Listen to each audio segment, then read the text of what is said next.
दो काम क्यों करें? सूचना तो है कार्रवाई, सूचना तो कार्रवाई का भाग है ही। देश में आजादी को 77 वर्ष व्यतीत हो जाने के उपरांत भी देश के सबसे बड़े प्रदेश के माध्यमिक विद्यालयों में कार्यरत लाखों वित्तविहीन शिक्षक समान कार्य के लिए समान वेतन न मिलने से बदहाली और भुखमरी के कगार पर हैं। इन विद्यालयों में कार्यरत शिक्षक पूर्ण योग्यताधारी होते हुए बेरोजगारी की प्रतिमूर्ति के रूप में इस लोक कल्याणकारी कही जाने वाली सरकार में भी असहाय और मजबूर है। माध्यमिक शिक्षा में 2/3 की भागीदारी करने वाले उक्त वित्तविहीन विद्यालयों में कार्यरत लगभग 3 लाख से अधिक शिक्षक सरकार की घोर उपेक्षात्मक रवैये के कारण अभिशप्त और विपन्नता का जीवन जीने के लिए बाध्य।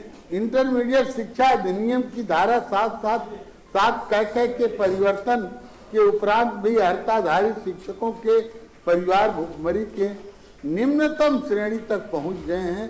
माननीय उच्च न्यायालय के मुख्य न्यायाधीश की अध्यक्षता वाली बेंच ने अपने दिनांक 26 अक्टूबर 16 के निर्णय के समान कार्य के लिए समान वेतन का आदेश पारित किया है, किंतु खेद एवं आश्चर्य का विषय है कि उसका अनुपालन आदतन नहीं हो पाया। वैश्विक महामारी कोरोना के कालखंड में सरकार ने सभी वर्गों के कुछ न कुछ सहायता किया, किंतु उक्त वित्तविहीन विद्यालयों में कार्यरत शिक्षकों को आपदा काल में भी कोई सहायता धनराशि प्रदान नहीं की गई, जो दुर्भाग्यपूर्ण है। शासन द्वारा 5 सितंबर 2021 को इन शिक्षकों को बैंक के माध्यम से वेतन प्रदान करने का आदेश हो चुका है। प्रदेश के लगभग 26,000 वित्तविहीन विद्यालयों में कार्यरत उक्त शिक्षकों को सेवा शर्तों से आच्छादित करने के संबंध सरकार द्वारा विचार किया जा रहा था, किंतु अभी तक उसका कोई अपेक्षित परिणाम नहीं आया। समान कार्य के लिए समान वेतन की जब तक व्यवस्था न हो जाए तब तक कम से कम 25,000 मासिक वेतन दिया जाना अपरिहार्य हो गया है। आज़ादी के अमृत महोत्सव कालखंड में इसकी अविलंब घोषणा करना लोक कल्याणकारी सरकार के लिए सर्वथा उचित होगा। समान कार्य के लिए समान वेतन न दिए जाने, सेवा शर्त लागू न होने, यो कम से कम रुपये 25,000 मासिक वेतन की व्यवस्था सुनिश्चित न किए जाने से प्रदेश के लाखों वित्तविहीन शिक्षकों में गहरा रोष, क्षोभ एवं आक्रोश व्याप्त है। स्थिति चिंताजनक एवं विस्फोटक है। अतः इस अविलंबनीय और लोक महत्व के सुनिश्चित पर चर्चा करने के लिए यह सदन अपना कार्य आज का कार्य स्थगित करता है। महोदय, मैं आपके प्रति धन्यवाद ज्ञापित करूंगा कि कम से कम यह जो पिछले सत्रों में यह प्रकरण उठे, आपने नेता सदन को आदेश दिया, नेता सदन ने बैठक भी बुलाई, उसमें केवल बातें हुई, कोई निष्कर्ष नहीं निकला। यह कोई राजपाट करने का प्रकरण नहीं है। मन में यह उन ऐसे असहाय लोगों का प्रकरण है जो सरकार के मंशा को, गरीब परिवार के बच्चों को अपने संसाधन से प्रबंध तंत्रों ने स्थापित किया और उसमें जो है कार्य करने वाले जो समाज उनको गुरु का दर्जा दिया है, समाज उनको बुद्धिजीवी का दर्जा दिया है, जिनको समाज की भावी पीढ़ी उनको अपना मॉडल मानती है, उनकी न तो कोई आज तक कोई सेवा सुरक्षा है, न तो कोई वेतनमान है, न तो आने वाला दिन उनका उज्जवल है। यह उच्च सदन है मानवर, यह लाखों लाख लोगों के परिवारों के जीवन मरण का है मानवर। मैं आज यह जरूर कहूंगा कि वह अपने मन के अनुसार अपने बच्चे को एक टॉफी नहीं ले जा सकते, एक बिस्कुट नहीं ले जा सकते हैं, बीमार परिवार के लिए दवा की व्यवस्था नहीं करा सकते। सदन है, यहाँ कोई राजनीति नहीं है मान्यवर कि कुछ कोई भी उत्तर दे दिया जाए तो उससे किसी का हल हो, लेकिन ऐसा नहीं है मान्यवर। मैं आज के अवसर पर केवल आपसे यह कहना चाहता हूं कि आखिरकार 1987 से यह शुरू परंपरा आज जो 39 बरस के लगभग हो गई है, कोई सेवा शर्त क्यों नहीं बनी? कोई सेवा शर्त नहीं बनी है मान्यवर। एक बार की बात है कि मान्यता में विलंब हो रहा था, कोर्ट ने कहा सुसंगत धाराओं में मान्यता दिया जाए, मान्यता दिया गया मान्यवर। कोर्ट के आदेश पर 7/4 में दिया गया और लिख दिया गया कि वेतन वितरण अधिनियम 1971 और चयन बोर्ड अधिनियम 1982 प्रभावी नहीं होगा। जब 7/4 में मान्यता दे दी गई मान्यवर, तो मेरा आपसे करबद्ध निवेदन है, आपके माध्यम से नेता सदन से, सरकार से, अपने शिक्षा मंत्री से, मान्यवर, कि क्या माध्यमिक शिक्षा अधिनियम शेष अध्यापकों पर जो 7 के अंतर्गत मान्यता पाए हैं, उसको 7/4 में कन्वर्ट करके उन पर माध्यमिक सेवा अधिनियम 1921 प्रभावी है? ऐसा कोई आदेश किसी अधिकारी ने इस प्रदेश के निकाला? आज कोई व्यवस्था है ही नहीं मान्यवर। सरस्वती के पावन मंदिर की जो स्थितियां हैं, जहां गरीब परिवार के बच्चे गुणवत्ता पर शिक्षा प्राप्त करके मान्यवर समाज में आगे बढ़ करके देश की एकता और अखंडता को और आर्थिक स्थिति को सुदृढ़ करते हैं मान्यवर, उनको पढ़ाने वाले शिक्षकों का कोई पुरसा हाल नहीं। एक कोरोना काल आया मान्यवर, वैश्विक महामारी, सरकार ने उसको चुनौती के रूप में स्वीकार किया, सबको दिया, सबको राहत दिया, प्रवासियों को दिया, यहां तक कि प्रवासियों को लाया गया, संसाधनों से उनके घर पहुंचाया गया, उनको कोरोना से मुक्त करने के लिए उन्हीं प्राथमिक विद्यालयों में, इंटर कॉलेजों में उनको एकांत में रखा गया। वो भी काम शिक्षकों ने किया। बड़े बड़े अधिकारी वह उनको छुआछूत के नाते हुए दूर से बात करते थे, लेकिन पैकेट हाथ पर शिक्षकों ने दिया। आज स्थिति यह है मान्यवर कि अब क्या कहा जाए कि प्रबंधक की कृपा न हो तो वह अपने चौथे पन में जाए, तीसरे पन में जवानी तो बिता दिया, अब बुढ़ापे में कहा जाए, रिटायर हो तो फिर क्या लेकर के जाए। ईपीएफ तक नहीं लागू हुई। उन संस्थाओं में जो कि यह सेवा नियमावली है, यह सरकार कल्याणकारी सरकारों की व्यवस्था है कि कोई भी कर्मचारी नियुक्त हो तो उसको ईपीएफ की व्यवस्था हो, जीपीएफ की व्यवस्था हो, पेंशन की व्यवस्था हो। आजादी के पहले भी राजघरानों में भी था। अब जो राजघराने के थे वो लोग तो जानते होंगे बाबू आदरणीय मंत्री जी, वह जानते थे कि अपने काम करने वाले लोगों को कुछ न कुछ पेंशन देते थे।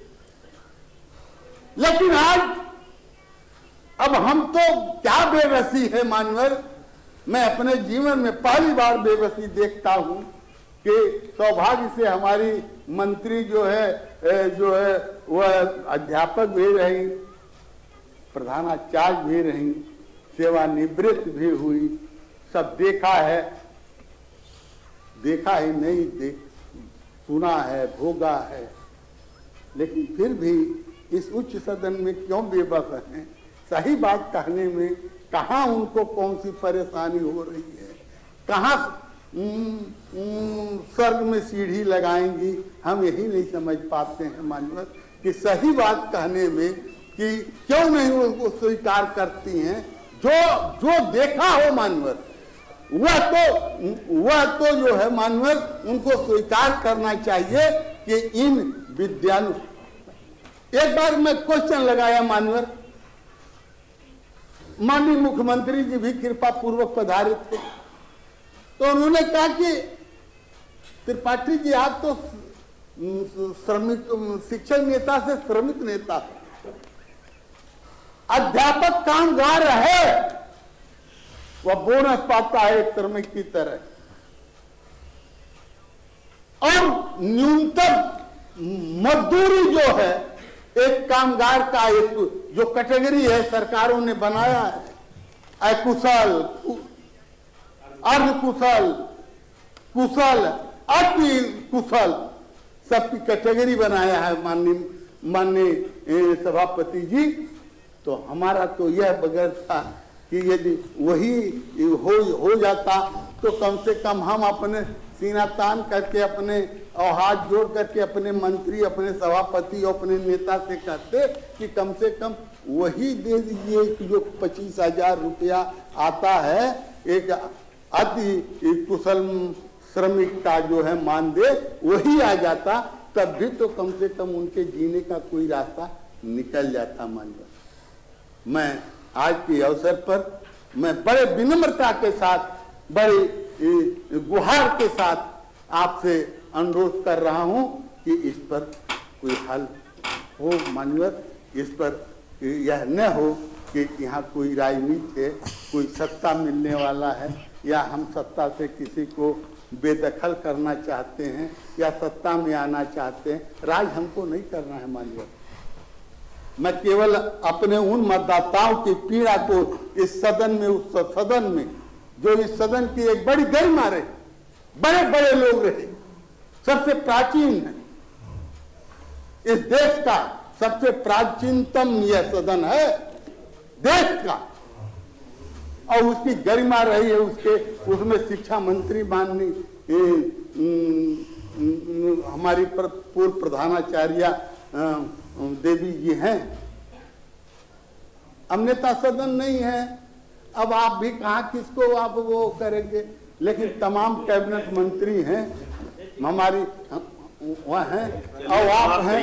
अब कोई निर्देश जैसे आप चाहते हैं, समाप्त करिए। मेरा विश्वास है नेता प्रतिपक्ष कि माननीय सभापति जी चाहते हैं, लेकिन अब किसको दें वह निर्देश हुआ।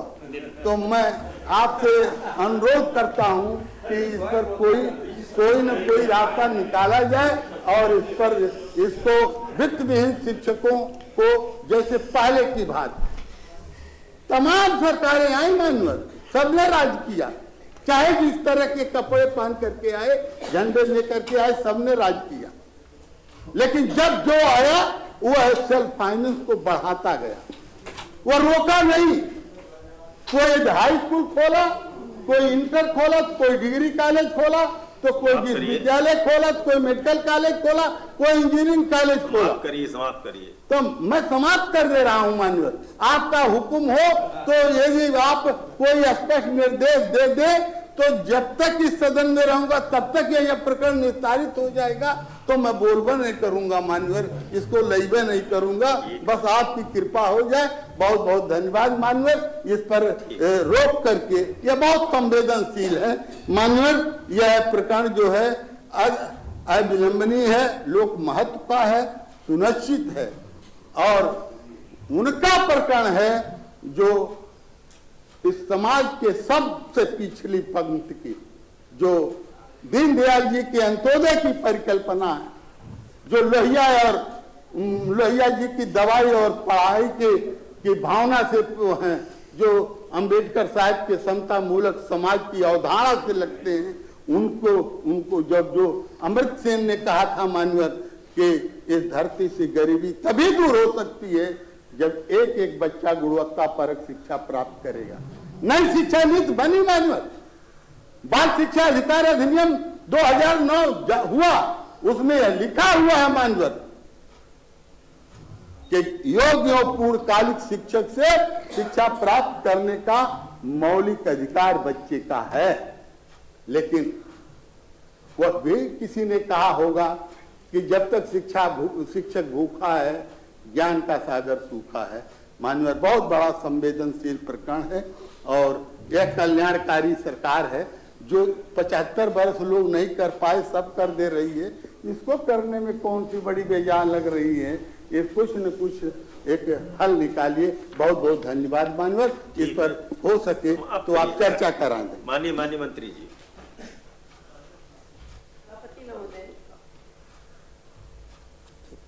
माननीय सदस्य, कोई भी प्रश्न करते हैं तो गुहार जरूर करते हैं, तो उस गुहार को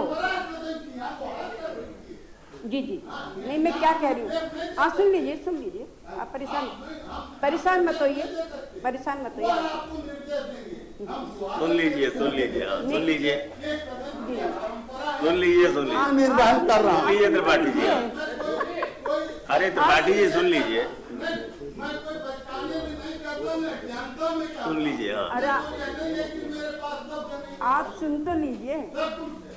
सुन लीजिए। हाँ, अब आपको गुस्सा कैसे आ गई? आप तो सबसे ज्यादा हमसे सेवा लेते हैं और आपको गुस्सा कैसे आ गई?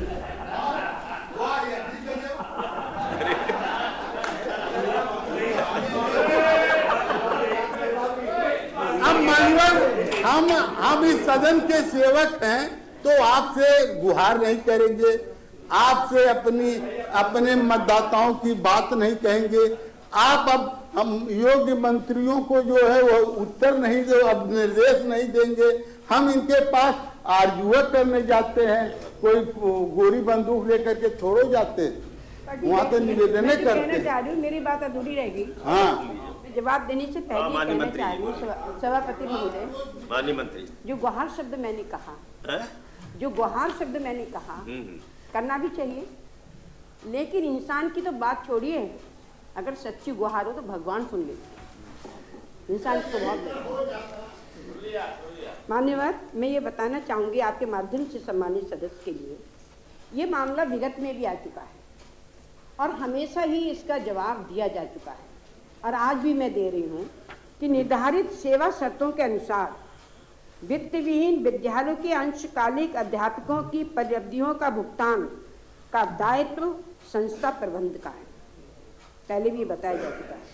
इसके अतिरिक्त वित्त विहीन शिक्षकों को अलग से मानदेय दिए जाने के संबंध में कोई व्यवस्था निर्धारित नहीं है। मान्यवर, अंशकालिक अध्यापकों को प्रबंध तंत्र अपने स्रोतों से परिलब्धियों का भुगतान करेगा और ये भुगतान संपूर्ण शिक्षा सत्र के लिए नियमित रूप से किया जाएगा, जिसका लेखा जोखा रखा जाएगा।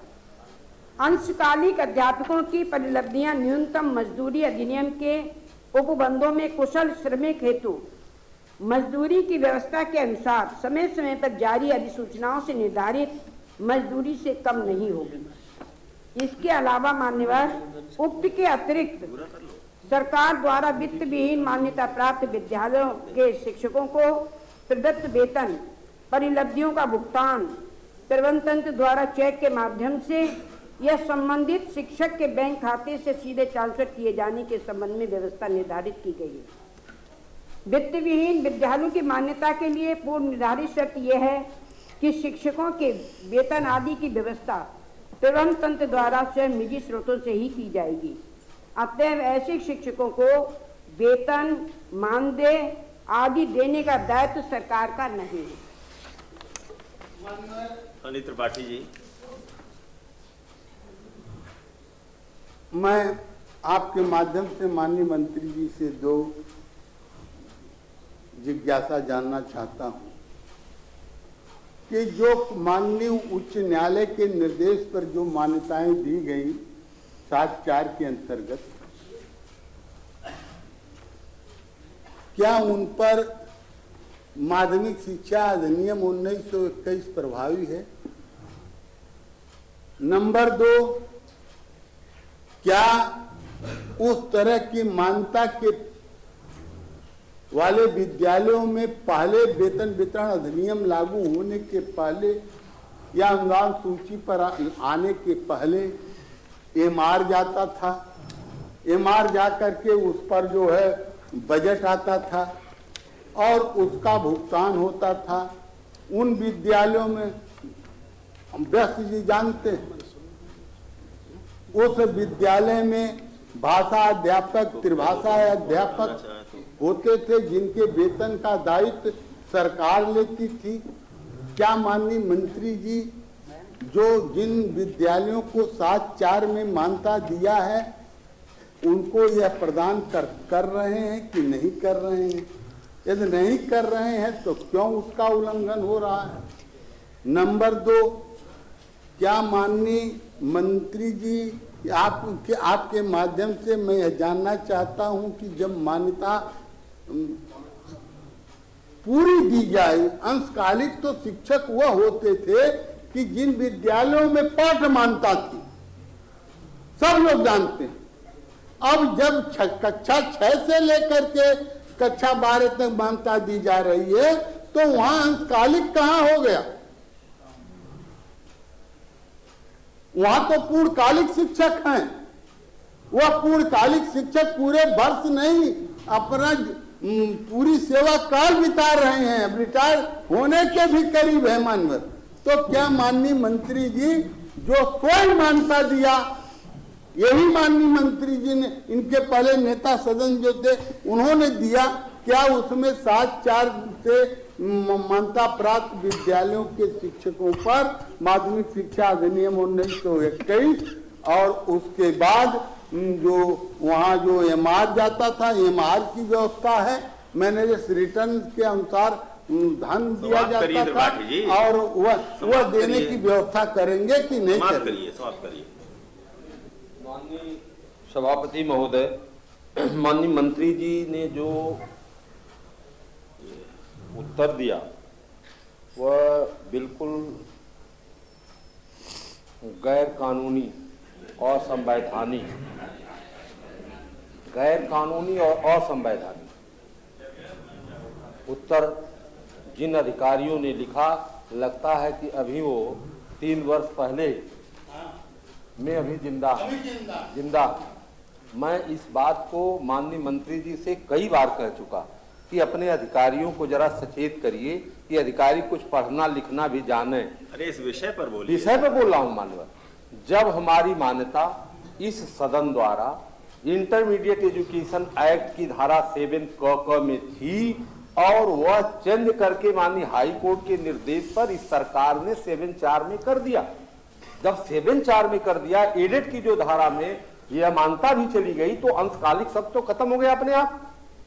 अब तो हम मूल धारा में 7(4) में चले आए और जब 7(4) में चले आए तो हम पूर्णकालिक शिक्षक में चले आए और आज भी रिपोर्ट माननीय मंत्री जी दे रही हैं 7 क की अंशकालिक शब्द का प्रयोग कर रही हैं जो है। इसलिए मैंने ये शब्द कह दिया मानवर जो है कि आज भी जो है ये गैर संवैधानिक जो है बात जो है सदन में हो रही है जो कि नहीं होनी चाहिए। और मैं यह भी चाहूंगा जो है माननीय सभापति महोदय आपके माध्यम से कि माननीय मंत्री जी उस पर स्पष्टीकरण जो है अपने अधिकारियों से मांगे जो शिक्षा विभाग में अशिक्षित अधिकारी बैठे हुए हैं कि जो अब कानून को नहीं पढ़ते, अमेंडमेंट को नहीं पढ़ते, अमेंडमेंट के पूर्व की जो रिपोर्ट है उसको आज जो है दे रहे हैं। एक चीज, दूसरी चीज जो है मैं माननीय सभापति महोदय आपके माध्यम से ये कहना चाहता हूं कि शिक्षा, सुरक्षा और चिकित्सा जो भारत के संविधान में जो व्यवस्था है यह इस पर जो है सरकार को पैसा खर्च करने का अधिकार है और हम उस सदन में बैठे हुए हैं जिसको कानून बनाने का अधिकार है। तो इस पर क्यों नहीं जो है विचार किया जाता है कि जो लोग हायर क्वालिफाइड हैं, उनका जो है qualification BA, BEd, MA, BEd, MSc, BEd, PhD तक है, और वह 2000-3000 में किस तरह से अपनी व्यतीत जिंदगी को व्यतीत कर रहे हैं। एक जैसे स्वर्णिम काल की बात जब सरकार करती है तो हम तो वित्त विहीन से आए हैं मानवर, मुझे समझे में नहीं आता कि ये स्वर्णिम काल और स्वर्णिम युग कहां पर है। जो शिक्षा में 80% भागीदारी दे रहा है और माध्यमिक शिक्षा का भार जिस पर 80% है, वो आज इस महंगाई के युग में 2000, 3000, 4000 रुपए महीने पर काम कर रहा है। और काम क्या करता है? अपना काम नहीं करता है, वह समाज को शिक्षा, समाज को दिशा और राष्ट्र का निर्माण करने का काम करता है।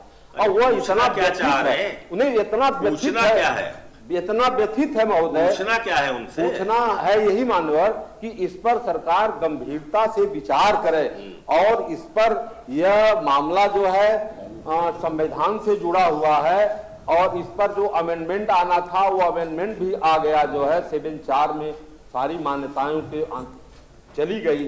अब पूर्णकालिक शिक्षक हो गए, हम एडेड की धारा में आ गए जो है, तो एडेड को आप 1 लाख देती हैं, 1.25 लाख आपकी सरकार देती है।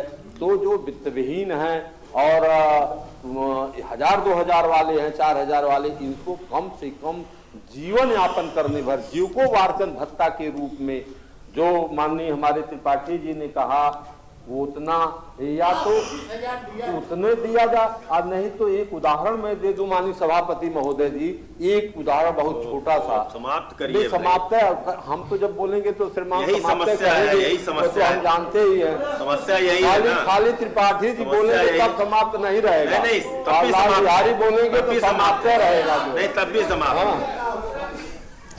सुनिए, एक चीज कहना चाहता हूँ, मेरी बात जरा कहिए। अरे इससे नीचे कहिए। एक हमारे समाज में झाड़ू देने के नाम पर सफाई कर्मी, झाड़ू देने पर के नाम पर सफाई कर्मी की नियुक्ति है, और वो सफाई कर्मी किसी गांव में सफाई नहीं करता है, और उसका वेतन यही सरकार 35,000 से 40,000 रुपया महीना दे रही है। और जो वास्तव में समाज की सफाई करता है, अंधकार से समाज को प्रकाश की तरफ ले जा रहा है, उसके लिए पैसे नहीं है। ये कितनी बड़ी विडंबना है। ये कौन सा स्वर्णिम काल है? सूचना का विषय है ये कौन सा जो सूचना है, ये कौन सा स्वर्णिम काल है? संबंधित है ये कौन सा स्वर्णिम काल सरकार मना रही है? सबका साथ सबका विकास का नारा हमारे लिए कहाँ चला गया? ये वित्त विहीन के लिए सबका साथ सबका विकास कहाँ चला गया? विरोधी दल 105 की सूचना जिस विषय पर उसी पर रही है। माननीय सभापति महोदय, आप उसी पर बोल रहा हूँ मानवर। एक अच्छा, मैं विषयांतर नहीं होता हूँ, विषयांतर कुछ लोग कर देते हैं। आप सफाई कर्मचारी पर चले गए। अब वो उदाहरण दूंगा सर, तो त्रिपाठी मैं तो उदाहरण दे रहा हूँ। कमाल है। ये वही समाज में जो झाड़ू नहीं लगाता है, ये 35,000 से 40,000 पाता है, जो वास्तविक झाड़ू लगाता है वो 3,000 4,000 पाता है। ये कैसा स्वर्णिम काल है? नहीं कह रहे नेता विरोधी दल को हम बिल्कुल नहीं टोक रहे, वो जितना बोलना चाहे बोले जी। जब आदमी लोग रोकेंगे तभी वो मानेंगे। नहीं, अब बैठ जाए त्रिपाठी जी, बैठ जाए। हम वही बतिया, हम भी आपसे कहें तो हमसे भी सिफारिश हमारी भी सुन ले जो है, आपकी तो सुनते ही है, जरा हमारी भी सुन ले जो है सभापति महोदय। इसलिए मैं माननीय सभापति महोदय से ये निवेदन करना चाहता हूं कि माननीय नेता सदन की कुर्सी खाली नहीं है। माननीय नेता सदन के रूप में माननीय मंत्री जी बैठे हुए हैं, इसलिए नेता सदन नहीं है ये शब्द नहीं कहा जा सकता। जो है नेता सदन हैं और माननीय मंत्री जी हैं। उदारता पूर्वक इस पर विचार हो कि इस समाज में हायर क्वालिफाइड लोग, समाज में जो समाज को शिक्षा, दिशा और राष्ट्र का निर्माण में लगे हैं, उनके लिए सहानुभूति पूर्वक सरकार विचार करे और उनको जीविकोपार्जन के रूप में कम से कम 25-30 हजार रुपया महीना तो दे, न जो है सफाई कर्मी के बराबर दे, तो उनसे भी थोड़ा कम करके जरूर देने का काम करे। माननीय मंत्री जी कुछ कहना है? इसमें बस इतना ही कहना है मुझे कि अधिनियम प्रभावी है किंतु वर्तमान में प्रदत्त मान्यता प्राप्त विद्यालयों को वेतन आदि की व्यवस्था प्रबंध तंत्र को अपने स्रोतों से ही करनी पड़ेगी। ये मैं पहले भी कह चुकी हूँ और अब भी मानने बताया। कार्य स्थगन स्वीकार, सरकार को आवश्यक कार्रवाई है संदर्भित। क्या है कि 7/4 में जो मान्यता दी गई उन पर त्रिपाठी जी वह नहीं आया, ये है ना, वह नहीं आया। यह सदन को गुमराह किया जा रहा है, अवमानना किया जा रहा है। यह तो विशेषाधिकार का मामला बनता है मानवर। इस तरह से उत्तर नहीं होता है। 7/4 में मानता इसी सरकार ने दिया, इसी सदन में बताया गया, इसी सदन में कहा गया कि जो है वह वेतन वितरण अधिनियम 1971 नहीं लागू होगा। इसी सदन में कहा गया कि चयन बोर्ड अधिनियम 1982 नहीं लागू होगा और 7/4 में मान्यता दी गई। जो 7/4 में पहले की व्यवस्था है वह दिया जाना चाहिए। आज उनको भी अंशकालिक कहा जा रहा है। यह सदन की अवमानना है मानवर, इस पर विशेषाधिकार बनता है मानवर। यह मैं आपसे निवेदन करूंगा कि आज सदन के गुमराह हुए, मैं कल नोटिस जरूर दूंगा। ये ठीक है त्रिपाठी जी, ऐसा है ना, आपने अपना विषय रख दिया और माननीय मंत्री जी ने सरकार का जो पक्ष था वो माननीय मंत्री जी ने रख दिया। इसके अलावा और हम लोग क्या कर सकते हैं? आपने अपना पक्ष रखा, सरकार ने अपना पक्ष रखा है, पूरा प्रदेश देख रहा है। आपसे न्याय की उम्मीद है और मानवर आप करते भी हैं, तो कम से कम यह तो कुछ व्यवस्था हो कि ऐसे लोगों के प्रति जो है जो अपने स्वीकार किया गया है उसका बैठिए। आप बोलते हैं तो नेता विरोधी दल को लगता है कि आपको क्यों बोलने दिया जा रहा है, उनको खराब लगता है। चलिए अब नियम 110 की सूचनाएं लेते हैं। पहली सूचना है श्री दिनेश कुमार गोयल और विजय बहादुर पाठक जी